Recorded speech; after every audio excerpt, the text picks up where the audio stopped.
Rules for accurate diagnosis. Medicine दरअसल है क्या चीज़? जो हमारा सुपरवाइज़र हमें यही बताया करता था कि मेडिसिन इलामात की सफ़र है, it is the journey of sign and symptom. तो एक्यूरेट डायग्नोसिस के लिए there is 3 rules for accurate diagnosis. The first rule,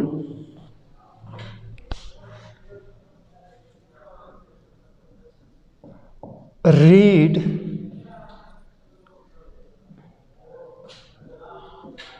sign and symptom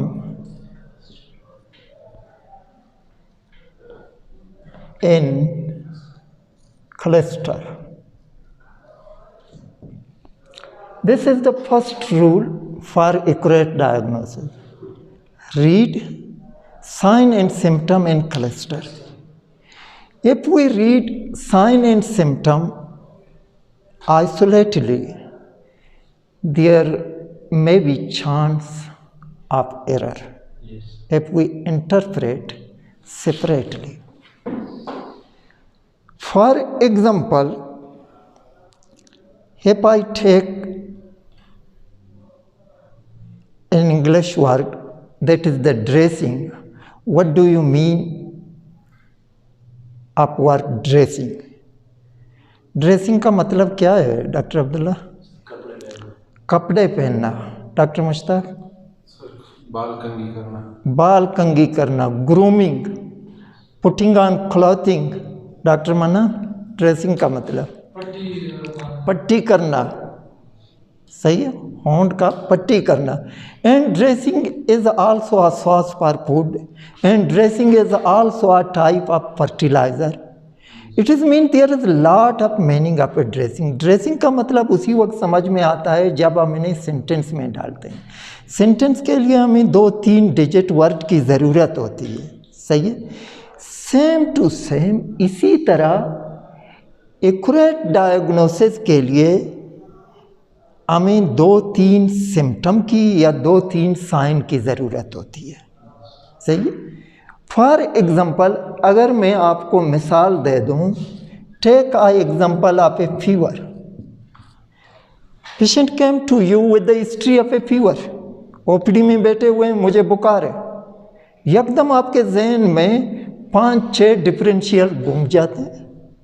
क्या ये टाइफाइड है? क्या ये मलेरिया है? क्या ये सोर थ्रोट है? ईयर डिस्चार्ज है? यूटीआई है? क्या है?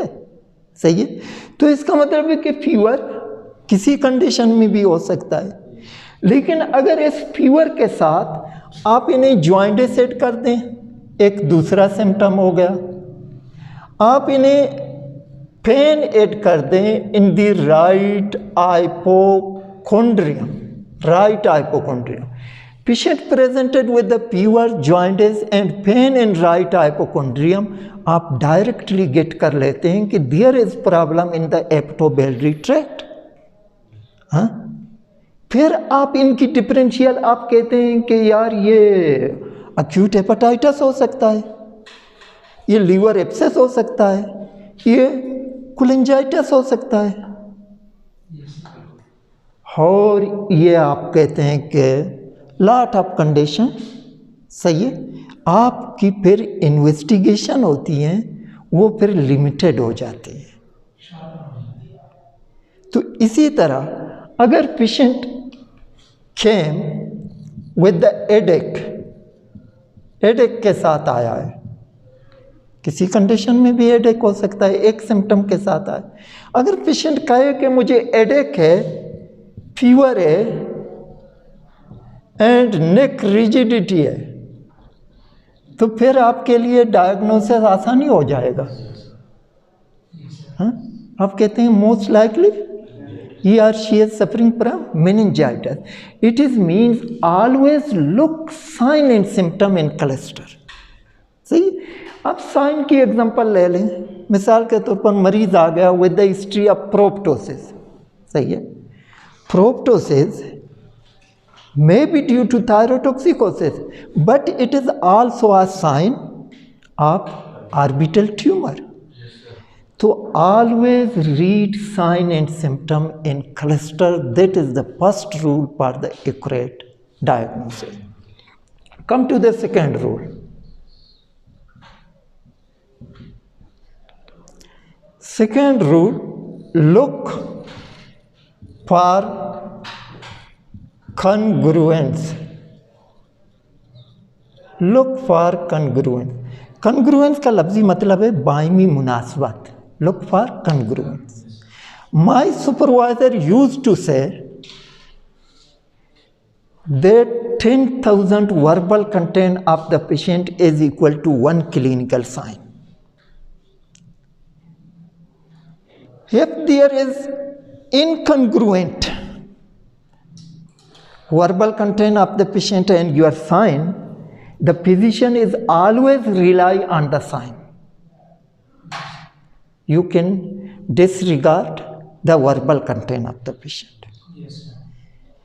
एक मरीज़ है, आपके पास आया है, कहता है कि मुझे तकलीफ़ क्या है, what is your problem? Problem having itching, pruritus. एक हफ्ते से मुझे इचिंग है, प्रोराइटस है। जब आप उन्हें एग्जामाइन करते हैं, एक भी स्क्रैच मार्क नहीं है, तो इसका मतलब है कि बायमी मुनासबत नहीं है। Always being a physician, always follow your sign. जो सेगमेंट फ्राइड का नाम तो सुना होगा, सही है, न्यूरोलॉजिस्ट, सही है, ऑस्ट्रियन न्यूरोलॉजिस्ट था, and he was founder of psychoanalysis. तो सेगमेंट फ्राइड एक मरीज़ को रिपोर्ट करता है, कहता है कि मेरे पास आया था, वो अपनी अज़दवाजी ज़िंदगी के बारे में बता रही थी कि एपी मैरिज हिस्ट्री में अपने ससुराल वालों से बहुत खुश हूँ, तो बहुत अच्छा ज़िंदगी चल रही है। लेकिन वो जो लड़की थी जो सबकॉन्शियसली स्लिपिंग और wedding ring on and up her finger, अपना वेडिंग रिंग को बार बार उतार के पहन रही थी सबकॉन्शियस। तो उनकी जो बातें थी, जो हिस्ट्री था, जो इनकी जो सबकॉन्शियस जो साइन था, इनमें बायमी मुनासबत नहीं थी। तो देर नहीं हुआ, they end into separation. That is the very important, look for the congruence.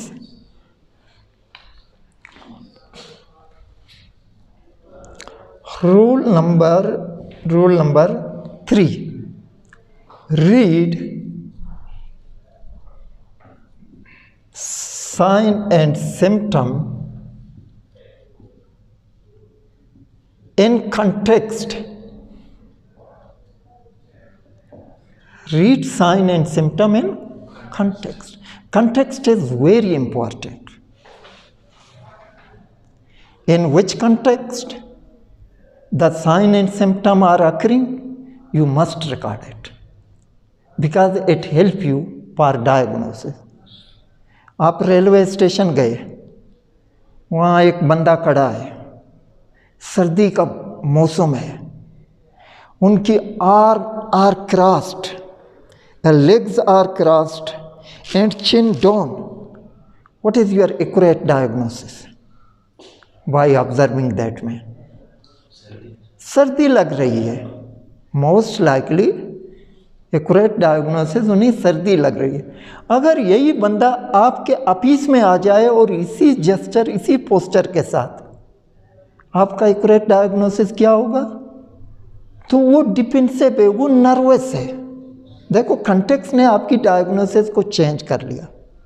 A patient presented with you with the tachypnoea, with the wheezing in the cold winter season, what is your diagnosis? Most likely he और she is suffering from bronchial asthma.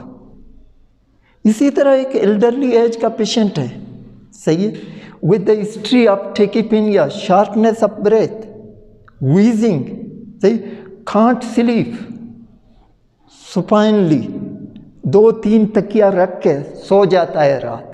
What is your most likely diagnosis? Pulmonary oedema. देखो context को आप मद्देनज़र रख के आपकी diagnosis clear हो। इसी तरह आप अपने ओपीडी में बैठे हुए हैं, एक मरीज़ जो व्हीलचेयर के साथ आ गया आपके ओपीडी में, सही है, तो आप मोस्ट लाइकली सस्पेक्ट कर रहे हैं कि आइदर ही और she is having neuromuscular problem और आर्थ्रोपैथी, यही दो हो सकते हैं। लेकिन एक चलते हुए आपके ओपीडी में आ जाता है, आप कहते हैं यानी जो कुछ भी हो सकता है, लेकिन इन्हीं सिग्निफिकेंट न्यूरोमस्कुलर प्रॉब्लम नहीं होगा, इन्हीं सिग्निफिकेंट आर्थोपेडिक या आर्थ्रोपैथी प्रॉब्लम नहीं हो सकता है। Is it clear? It is means always the read, sign and symptom in context. These three, read, sign and symptom in cluster, look for congruence, read, sign and symptom in context. They are the keys for accurate diagnosis.